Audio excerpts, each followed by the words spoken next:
साथियों, देश के किसानों के कल्याण की दिशा में, कृषि सुधारों की दिशा में कल देश के लिए बहुत ही महत्वपूर्ण दिन था। कल विश्वकर्मा जयंती के दिन लोकसभा में ऐतिहासिक कृषि सुधार विधेयक पारित किए गए हैं। इन विधेयकों ने हमारे अन्नदाता किसानों को अनेक बंधनों से मुक्ति दिलाई है। आजादी के बाद किसानों को किसानी में एक नई आजादी देने का काम हुआ है। इन सुधारों से किसानों को अपनी उपज बेचने में और ज्यादा विकल्प मिलेंगे और ज्यादा अवसर मिलेंगे। मैं देश भर के किसानों को इन विधेयकों के पारित होने पर बहुत बहुत बधाई देता हूं। किसान और ग्राहक के बीच जो बिचौलिए होते हैं, जो किसानों की कमाई का बड़ा हिस्सा खुद ले लेते हैं, उनसे बचाने के लिए विधेयक लाए जाने बहुत आवश्यक थे। ये विधेयक किसानों के लिए रक्षा कवच बनकर के आए हैं। लेकिन कुछ लोग, जो लोग दशकों तक देश में शासन करते रहे हैं, सत्ता में रहे हैं, देश पर राज किया है, वो लोग किसानों को इस विषय पर भ्रमित करने की कोशिश कर रहे हैं, किसानों से झूठ बोल रहे हैं। साथियों, चुनाव के समय किसानों को लुभाने के लिए बड़ी बड़ी बातें करते थे, लिखित में करते थे, अपने घोषणा पत्र में डालते थे और चुनाव के बाद भूल जाते थे।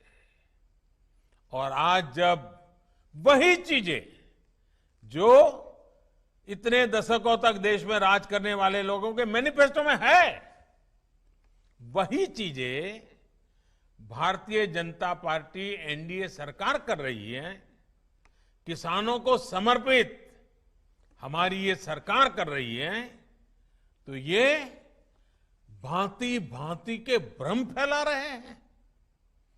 जिस एपीएमसी एक्ट को लेकर अब ये लोग राजनीति कर रहे हैं, एग्रीकल्चर मार्केट के प्रावधानों में बदलाव का विरोध कर रहे हैं, उसी बदलाव की बात इन लोगों ने अपने घोषणा पत्र में भी लिखी थी।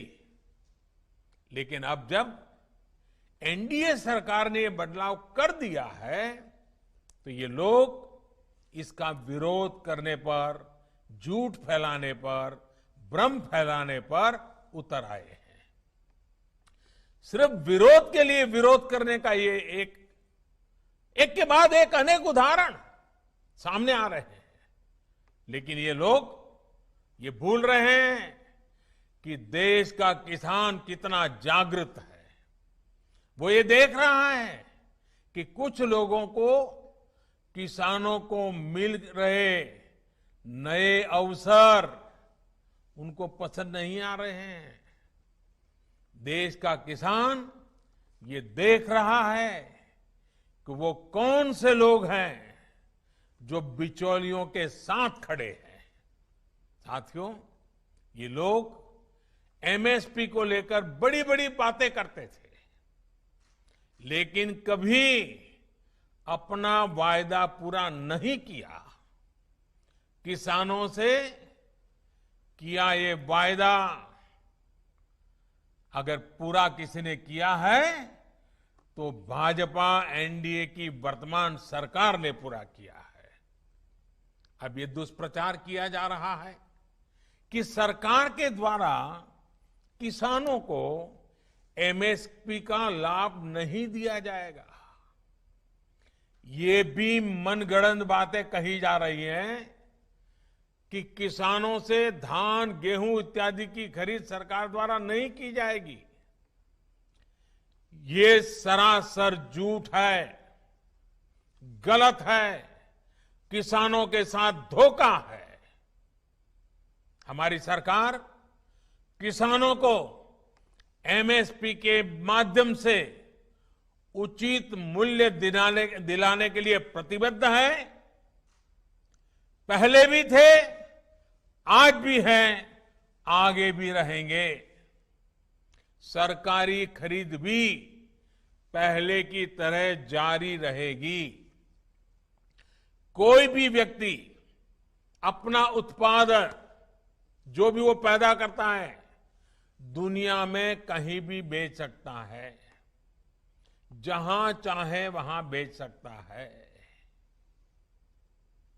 अगर वो कपड़ा बनाता है जहां चाहे बेच सकता है, वो बर्तन बनाता है कहीं पर भी बेच सकता है, वो जूते बनाता है कहीं पर भी बेच सकता है। लेकिन एकमात्र केवल मेरे किसान भाई बहनों को इन अधिकारों से वंचित रखा गया था, मजबूर किया गया था। अब नए प्रावधान लागू होने के कारण किसान अपनी फसल वो देश के किसी भी बाजार में अपनी मनचाही कीमत पर बेच सकेगा।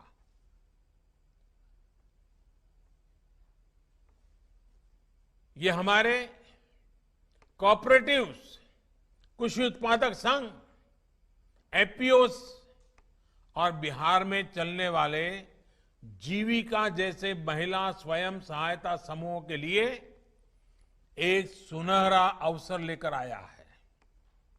साथियों, नीतीश जी भी इस कार्यक्रम में मौजूद है। वो भली भांति समझते हैं कि एपीएमसी एक्ट से किसानों का क्या क्या नुकसान होता रहा है। यही वजह है कि बिहार का मुख्यमंत्री बनने के बाद अपने शुरुआती वर्षों में ही नीतीश जी ने बिहार में इस कानून को हटा दिया था।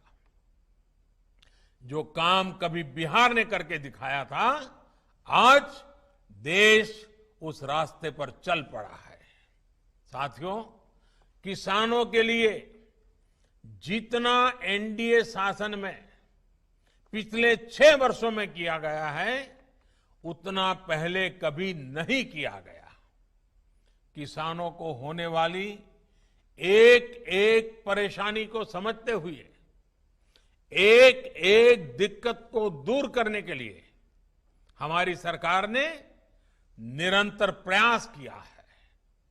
देश के किसानों को बीज खरीदने में, खाद खरीदने में, अपनी छोटी छोटी जरूरतों को पूरा करने के लिए किसी से कर्ज न लेना पड़े, इसके लिए ही प्रधानमंत्री किसान कल्याण योजना शुरू की गई थी। इस योजना के तहत अब तक देश के 10 करोड़ किसानों के खाते में करीब करीब 1 लाख करोड़ रुपए, 1 लाख करोड़ रुपए सीधे किसानों के खाते में ट्रांसफर किए जा चुके हैं। कोई बिचौलिया नहीं। किसानों को पानी की दिक्कत ना हो, किसानों से अटकी पड़ी सिंचाई, दशकों से अटकी पड़ी सिंचाई, वो परियोजनाएं पूरी हो, इसके लिए प्रधानमंत्री कृषि सिंचाई योजना पर करीब 1 लाख करोड़ रुपए खर्च किए जा रहे हैं।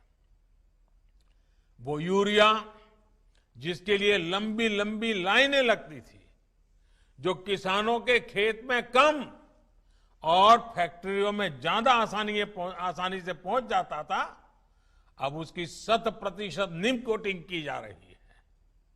आज देश में बड़े स्तर पर कोल्ड स्टोरेज का नेटवर्क तैयार किया जा रहा है। फूड प्रोसेसिंग से जुड़े उद्योगों पर भारी निवेश किया जा रहा 1 लाख करोड़ रुपए का एग्रीकल्चर इंफ्रास्ट्रक्चर फंड बनाया जा रहा है। किसानों के पशुधन को बीमारियों से बचाने के लिए देशव्यापी अभियान भी चलाया जा रहा है।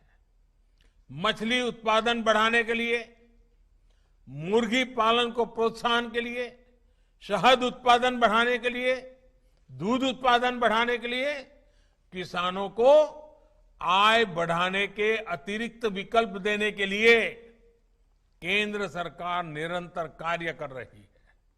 साथियों, मैं आज देश के किसानों को बड़ी नम्रतापूर्वक अपनी बात बताना चाहता हूं, संदेश देना चाहता हूं। आप किसी भी तरह के भ्रम में मत पड़िए। इन लोगों से देश के किसानों को सतर्क रहना बहुत जरूरी है।